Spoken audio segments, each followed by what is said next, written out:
नमस्कार दोस्तों, स्वागत है आप सबका करंट अफेयर्स लाइव डिस्कशन के आज के एनालिसिस पे। आज का डेट है 5 अप्रैल 2023। मैं शुभोदीप आप सभी का आज के क्लास में स्वागत करता हूं। नीचे डिस्क्रिप्शन सेशन में लिंक दिया हुआ रहेगा जहां पर आप आज के क्लास का पीडीएफ लिंक को डाउनलोड भी कर सकते हैं। चलिए आगे बढ़ते हैं। सबसे पहला आज का न्यूज हम लोग देखेंगे असम ट्रिब्यून से। असम ट्रिब्यून से यहां पे बात की जा रही थी। सबसे पहला ही अगर आप you will see the page, then you will come across rail link between India and Bhutan. India का असम का कोकराझार को कनेक्ट किया जाएगा भूटान का गेलेफू रीजन से, और वो भी कौन से रेल लाइन से? वो है क्वात्रा लाइन, राइट। सो क्वात्रा जो रेल लाइन प्रोजेक्ट है ना, ये पहला एवर, ध्यान दीजिएगा, फर्स्ट एवर रेल लिंक है बिटवीन द टू कंट्रीज। ठीक है, याद रहेगा। चलो आगे बढ़ते हैं। नेक्स्ट अगेन जो ये न्यूज लिया गया है असम ट्रिब्यून से लिया गया है। एक्चुअली क्या होता है ना, सिक्किम में 7 tourist were killed due to avalanche. तो सवाल होता है ये एवलांच है क्या? एवलांच एक ज्योग्राफिकल फिनोमिना है ना। ज्योग्राफिकल आप बोल सकते हैं डिजास्टर्स फिनोमिना, डिजास्टर की कैटेगरी में ही ये आता है, जहां पे क्या होता है ना, दैट स्नो लैडन जो माउंटेन्स होते हैं या फिर ग्लेशियर्स लैडन जो माउंटेन्स होते हैं, वहां पर क्या होता है ना, एक ह्यूज मास ऑफ स्नो। अब देखो यहां पर तो बहुत ज्यादा स्नो रहता है, बहुत ज्यादा आइस रहता है। वो आइस क्या होता है ना, वो आइस या फिर रॉक्स जो है एक साथ रैपिडली धड़ाम से नीचे गिर जाता है। देख रहे हो, जब धड़ाम से नीचे जो आते हैं ना, तो that is the phenomena of avalanche. By chance सोचो, अब माउंटेन्स में भी तो बहुत सारे ट्रेकर्स होते हैं ना, बहुत जने माउंटेन्स के ऊपर जाते हैं, और अगर आपका माउंटेन्स में ऊपर जाते जाते अगर आप इस टाइप के मलबे के नीचे घुस जाते तो आपके नीचे, ये भाई आप समझ पा रहे हो, बहुत ही ज्यादा स्नो, आइस और रॉक्स का टुकड़ा आता है। सीधा रॉक अगर टुकड़ा अगर आपका सिर पे लगा तब तो गए वहीं पर, फ्लैट है ना। फ्लैट होकर गिर तो जाओगे, और गिर जाओगे ऊपर से स्नो का लेयर चढ़ता रहेगा, चढ़ता रहेगा, चढ़ता रहेगा, चढ़ता रहेगा, खत्म, दफना भी गए फ्री में। समझ रहे हो बात? तो वैसे ही जो है ना, अराउंड 7 टूरिस्ट जो सिक्किम के हिमालयस को घूमने गए थे, सो वहां पर दे वे died due to the avalanche that came. Now avalanche क्या है? ये एक नेचुरल डिजास्टर है जो कि अकर करता है जब snow rapidly down the mountain flow होता है, और एवलांच जो नेचुरली जो अकर होता है ना, वो बहुत कम होता है। इनफैक्ट ह्यूमन फैक्टर के कारण ज्यादा एवलांचेस हमें देखने को मिलता है। वो ह्यूमन फैक्टर क्या हुआ? ह्यूमन का क्या इतना ताकत है दैट पूरा ये यहाँ के स्नो को नीचे गिरा दे? नहीं नहीं, ऐसी बात नहीं है। देखो क्या होता है ना, मैक्सिमम क्या होता है, क्लाइंबर्स, स्कायर्स, है ना, स्नो मोबाइलर्स जो ऊपर में वो क्लाइंबिंग नहीं करते हैं, है ना। अब वो क्या होता है ना, एक एक रीजन को वहां पर भी ड्रिल किया जाता है। ड्रिल मतलब क्या, काइंड ऑफ, आप जब स्नो माउंटेन चढ़ोगे ना, तो उस स्नो माउंटेन को भी आपको जब चढ़ते हो तो ऑफ कोर्स वहां पे वाइब्रेशन तो होती है ना, है ना। तो कंटिन्यूअसली अगर एक रीजन में वाइब्रेशन होता रहा तो वो स्नो तो नीचे से लूज हो सकता है। There is high probability that ऐसा हो सकता है, राइट। उसके कारण बहुत समय हमको एवलांचेस देखने को मिलता है, right. Now what are the factors? अगर देखेंगे क्या क्या फैक्टर्स है जो कि एवलांचे को इन्फ्लुएंस कर सकता है माउंटेन्स रीजन्स में, वो कुछ कुछ ऐसे हैं दैट ये सब कुछ कुछ रीजन से आप देख लो, जिसमें temperature, wind, slope, steepness, terrain of the mountain, underlying vegetations, है ना, स्नो पैक कंडीशंस कैसा है, whether it is properly packed और not, right. Then the precipitation types and their intensity, these are also few of the factors जो क्या avalanche को influence कर रहे हैं। नेक्स्ट हम लोग बात करेंगे, नेक्स्ट असम ट्रिब्यून से अगेन ये न्यूज लिया गया है रिगार्डिंग मोपिन। मोपिन एक अरुणाचल प्रदेश में फेस्टिवल है, एंड रिसेंटली अभी जो है ये न्यूज में इसलिए था क्योंकि अरुणाचल प्रदेश के जो गवर्नर है उन्होंने जो लोगों को है, वहां के लोगों को ग्रीट किया है on the I mean to the Galo community people मुस मोपिन फेस्टिवल के लिए, राइट। तो मोपिन है क्या? ये एक सोशो रिलीजियस फेस्टिवल है, ध्यान दीजिएगा, ये एक सोशो रिलीजियस फेस्टिवल है जो क्या अरुणाचल प्रदेश के जो गालो कम्युनिटीज है ना, उनके द्वारा सेलिब्रेट किया जाता है। क्यों भैया, क्यों किया जाता है? सो दैट एक प्रॉस्परस एग्रीकल्चर कंडीशंस वहां पे प्रिवेल कर सके, राइट। सो ये जो ऑब्जर्व किया जाता है मोपिन फेस्टिवल, इसमें ब्लेसिंग्स मांगी जाती है, भगवान से प्रार्थना किया जाता है ऑफ द डॉनी पोलो, भगवान जो है ना, इनको प्रार्थना किया जाता है, और एनी मोपिन, इनको प्रार्थना किया जाता है, who are the goddess of prosperities for bumper harvest. ठीक है। नाउ कम्युनल हार्मोनी तो मेंटेन होता ही है, साथ ही साथ good health for all, it is also insured in this thing, right? So just remember it. Next हम लोग बात करेंगे कोप इंडिया के बारे में, है ना? सो द हिंदू में ये न्यूज था। ये कोप इंडिया क्या है? देखो, इंडिया और यूएसए के एयरफोर्स जो है, they are set to conduct Cope India exercise at कहां पर? वेस्ट बंगाल का कालीकुंड एयरबेस में, राइट? जिसमें जापान भी रहने वाला है एज एन ऑब्जर्वर। सो ये अब देखो, ऑफ कोर्स इसमें इंडिया के बहुत सारे फाइटर्स जैसे सुकई, ये सब fighters, Rafale, then light combat aircraft, ये सब कुछ यूज किया जाएगा। तो ये सब तो चलो, these things are not something which they will be asking, कभी नहीं पूछेगा। आपको पूछेगा क्या पता है? इंडिया यूएस जो मिलिट्रीज है उसके बीच में अलग अलग लेवल में क्या क्या एक्सरसाइजेस कंडक्ट की जाती है ना। हम कोई भी अगर मिलिट्री विंग देख ले कोई भी देश का, उसमें 3 मिलिट्री विंग्स आती हैं। क्या होता है? एक होता है आर्मी, एक होता है नेवी, एक होता है एयरफोर्स, राइट? तो इंडिया और यूएस के आर्मी के बीच में क्या क्या एक्सरसाइज होता है? युद्ध अभ्यास, वज्र प्रहार। इंडिया और यूएस के नेवी के बीच में क्या क्या एक्सरसाइज होता है? मालाबार एक्सरसाइज, जो कि एक मल्टीलैटरल एक्सरसाइज है ना? और ऑस्ट्रेलिया के, जिसमें जापान और ऑस्ट्रेलिया भी है, राइट? तो ये तो नेवल एक्सरसाइज है बेसिकली, एक साथ जो करती है दोनों देश। और एयरफोर्स अगर देख लोगे तो उसमें रेड फ्लैग नाम का एक एक्सरसाइज है, जो क्या इंडिया और यूएस की जो एयरफोर्स है विंग, वो करती है एक साथ, ठीक है? याद रहेगा। चलो आगे बढ़ते हैं। नेक्स्ट जो हम लोग दोस्तों बात करने वाला है यहां पर, we will be here talking about gravitational lensing. Gravitational lensing, lens पता है ना क्या होता है? लेंस कुछ ऐसे होता है ना? जहां पे एक तरफ से लाइट जाती है, बेंड कर जाती है, याद आ रहा है? These are kind of lensing, right? यही तो आप लोगों ने नॉर्मल पढ़ा हुआ है ना 11th-12th में। ओके, अब ये पे बोला गया ग्रेविटेशनल लेंसिंग के बारे में बोला गया, ध्यान से समझने की कोशिश करना। एस्ट्रोनॉमर्स ने डिस्कवर किया one of the biggest black holes ever found using the gravitational lensing technology. देखो ग्रेविटेशनल लेंसिंग में क्या होता है, ध्यान से देखना। ये सोचो, दिस इज अर्थ, ठीक है? This is earth and this is that black hole we are talking about. Can you see this? है ना? अब ध्यान से देखना, यहां पे हो क्या रहा है। यहां पे आप हो और या फिर आपके टेलीस्कोप से जो भी इंस्ट्रूमेंट से जहां से आप इसको देख रहे हो, है ना? अब यहां पे कितना दूर में ये ब्लैक होल है, ध्यान से देखना, है ना?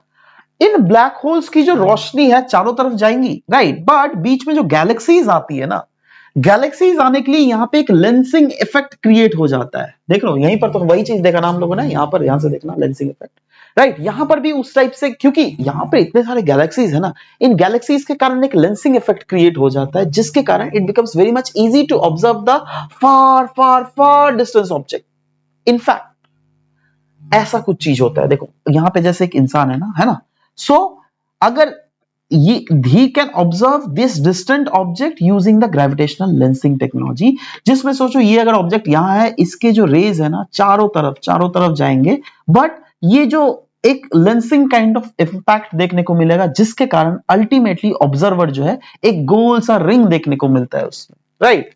So that kind of ring जो ऑब्जर्व होता है, उसी को कहा जाता है ग्रेविटेशनल लेंसिंग चीज, राइट? नाउ सवाल होता है दैट क्या हमारे पास इतना ज्यादा कुछ इंस्ट्रूमेंट है जिससे हम लोग निकालते हैं? देखो इंस्ट्रूमेंट क्या है, जो भी हमारे पास डेटा अवेलेबल है ना, जितने भी सारे सैटेलाइट्स है, जो भी टेलीस्कोप्स है ना, उन डेटास को फर्दर सुपर कंप्यूटर्स के सिमुलेशंस के आधार पर ही अल्टीमेटली हमको ये सारे रिजल्ट्स निकलते हैं, राइट? तो ग्रेविटेशनल लेंसिंग का मेन आपको फिनोमेना याद रखना था, दैट वो होता क्या है, ये एक ऐसा फिनोमेना है जहां पर फोरग्राउंड ऑब्जेक्ट, जिसमें गैलेक्सी भी कोई हो सकता है, जिसमें कोई ब्लैक होल भी हो सकता है। अब इसके केस में जो है, अभी जो न्यूज था वो ब्लैक होल के रिलेटेड न्यूज था। तो एनीवेज, डिस्टेंट गैलेक्सी या फिर डिस्टेंट ब्लैक होल्स क्या करता है ना, they bend the light from the more distant object behind it, है ना? जिसके कारण चारों तरफ जो आपको लाइट देखने को मिल रहा है, वो आपको गोल सा लेंसिंग काइंड ऑफ इफेक्ट हमको क्रिएट करता हुआ दिखने को मिलता है, और वो चीज हमें मैग्नीफाइड फॉर्म में देखने को मिलता है, right? So this was all about the gravitational lensing, right? Next guys, we will be talking here about Nagri Dubraj rice. Geographical indication registry ने ग्रांट किया छत्तीसगढ़ का एक एरोमेटिक राइस है, जिसको कहते हैं नागरी डुबराज, राइट? ध्यान दीजिएगा, ये एक indigenously varieties small grain rice है, जो क्या बहुत सॉफ्ट है, जब आपको उसको कुक करते हैं। इसको बोला जाता है छत्तीसगढ़ का बासमती भी बोला जाता है। जी हाँ, छत्तीसगढ़ का इसको बासमती भी बोला जाता है। क्यों? क्योंकि इसका फ्रेग्रेंस, इसका जैसे बासमती चावल सूंघा है ना, कितना फ्रेग्रेंस है, वैसे ये भी फ्रेग्नेंट है, राइट। प्रीवियसली जो है ना, पहले इसको जीराफुल राइस को भी, छत्तीसगढ़ के जीराफुल राइस को भी जीआई टैग मिला हुआ है 2019 में। और ये जो दबराज, नगरी डबराज राइस है ना, ये ऐसा सेकंड राइस क्वालिटी हो गया है आपका जाके छत्तीसगढ़ का, जिसको ये जीआई टैग दिया गया है।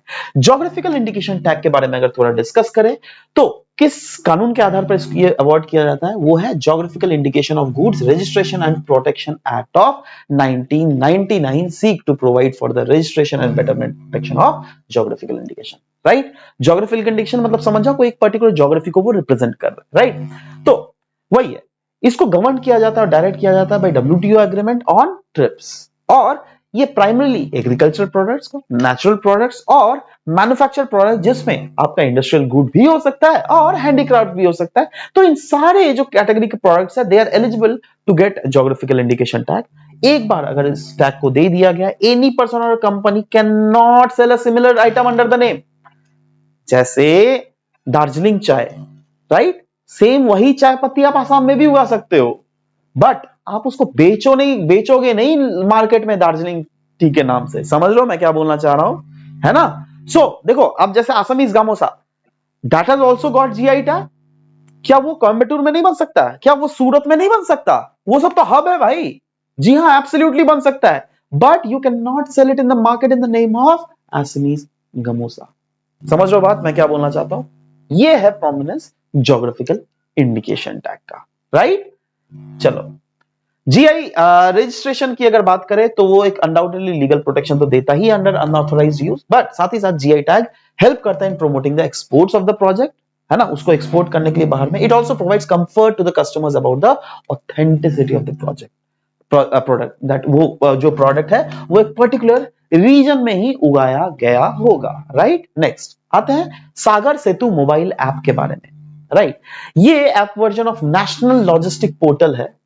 इसका नाम दिया गया सागर सेतु, राइट। इसको लॉन्च किया गया ministry of port, shipping and waterways के द्वारा। नाउ ऐप क्या करेगी? ये रियल टाइम इंफॉर्मेशन देगी, वर्टिकल जो भी वेसल रिलेटेड इंफॉर्मेशन होगा, या फिर gate, container feed station, transactions, ये सारे इंफॉर्मेशन जो है एक ही जगह हमको देखने को मिलेगा। नाउ जब हम इसके बारे में डिस्कस कर ही रहे हैं तो यहाँ पे नेशनल लॉजिस्टिक पोर्टल के बारे में भी डिस्कस कर ले। ये एक national maritime single window platform है जो क्या इनकम्पास करता है end to end logistic solutions, जिसमें एक्सपोर्टर्स, इंपोर्टर्स, सर्विस प्रोवाइडर्स सबको एक ही जगह में सारे इंफॉर्मेशंस मिल जाता है, राइट। मैरीटाइम इंडिया विजन 2030 की अगर बात करें तो ये कहा जा रहा है सागरमाला स्कीम को भी सुपरसीड कर देगा। और इसका एम क्या है? इसका एम है टू बिल्ड करना ऐसे पोर्ट्स और सारे डिजिटाइज कर देना सारे मरीन इंफ्रास्ट्रक्चर जो कि हमारे देश में है, राइट। नेक्स्ट हम लोग बात करेंगे एडवांस प्राइसिंग एग्रीमेंट के बारे में, क्योंकि central board of direct taxes ने इंटर किया into a record of 95 advance pricing agreement in financial 22-23 with Indian tax payers. Now सवाल होता है दैट ये एडवांस प्राइसिंग एग्रीमेंट है क्या? देखो नाम से क्या पता चला, एडवांस प्राइसिंग। अब देखो मैं आपको एक एग्जांपल दे रहा हूं। फॉर एग्जांपल ये आपकी कंपनी है ए, आपकी कंपनी है बी, जो क्या है नाइजीरिया में, ठीक है। तो नाइजीरिया में आप एक प्रोडक्ट बेच रहे हो, ठीक है।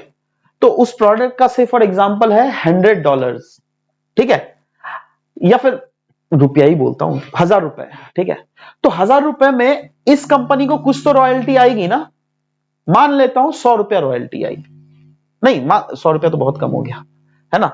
इसको मैं मान लेता हूं आया रॉयल्टी ₹600, ठीक है। अब देखो यहां पे जब प्रोडक्ट बिका तो नाइजीरिया के सरकार को कुछ पैसे देने पड़े होंगे।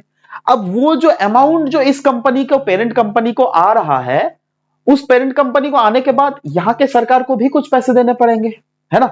मतलब ओवरऑल इस कंपनी का तो नुकसान हुआ ना, यहां पर भी टैक्स दे रहा है, यहां पर भी टैक्स दे रहा है। यहां पर सोचो 20% टैक्स है, यहां पर सोचो 20% टैक्स है, 40% तो ऐसे ही साफ हो गया, है ना। अब एडवांस प्राइसिंग एग्रीमेंट के तहत क्या होता है, एक दोनों कंट्रीज जो है कुछ कुछ प्रोडक्ट्स के बीच में एक स्टैंडर्ड लग रही है, जैसे 20 ये भी ले रहा है 20 ये भी ले रहा है, तो बोलेगी चल भाई हम लोग 30% ही लेते हैं और उसको सरकारें बांट लेंगी अपने पास, वो टेंशन नहीं है। बट हाँ, ये कंपनी के लिए तो इजी हो जाएगा ना। मतलब कहीं ना कहीं कंपनी को जो 40% टैक्स देना पड़ रहा था वो घटकर 30% हो गया।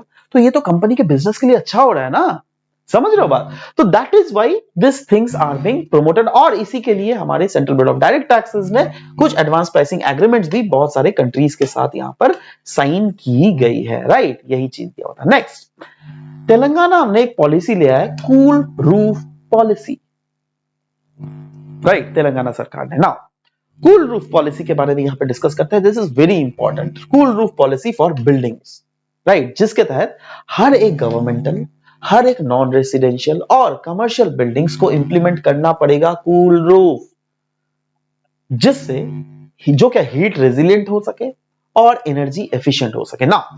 इसके तहत बिल्डिंग्स में थर्मली कंफर्टेबल और हीट रेजिलिएंट बिल्डिंग बनाई जाएंगी, जिससे एनर्जी कंजम्पशन जो उस बिल्डिंग का हो सके कम से कम हो सके, और साथ ही साथ कॉस्ट को भी लोअर किया जाएगा, कंट्रोल किया जाएगा कार्बन डाइऑक्साइड एमिशन को।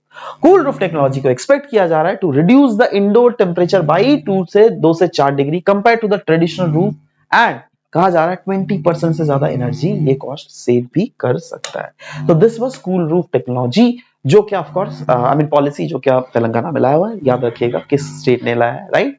नाउ अब एमसीक्यू की बारी है। कल जो दोस्तों हम लोगों ने एमसीक्यू आपसे पूछा था, आप लोगों ने आंसर इसका सही दिया। जी हाँ, बिल्कुल। इसका क्वेश्चन था, recently assembly of which among the following countries has passed a resolution which has condemned Hinduphobia? तो आपका correct answer was of course USA, right? Yes, we have discussed yesterday. आज का जो क्वेश्चन है, आज का question मैं चाहता हूं आप लोग सबको नीचे कमेंट सेक्शन में लिखिए इसका आंसर। आज का क्वेश्चन है, recently the geographical indication registry has granted an aromatic rice called nagri dubri, एक geographical indication type. This rice is from which among the following states of India? Rajasthan, Maharashtra, Nagaland या फिर छत्तीसगढ़? नीचे कमेंट सेक्शन में अपना answers बिल्कुल लिखिएगा। We'll be waiting for your answers to come up. This was all about the discussions that we had for today's class. Thank you guys. Thank you very much for discussion.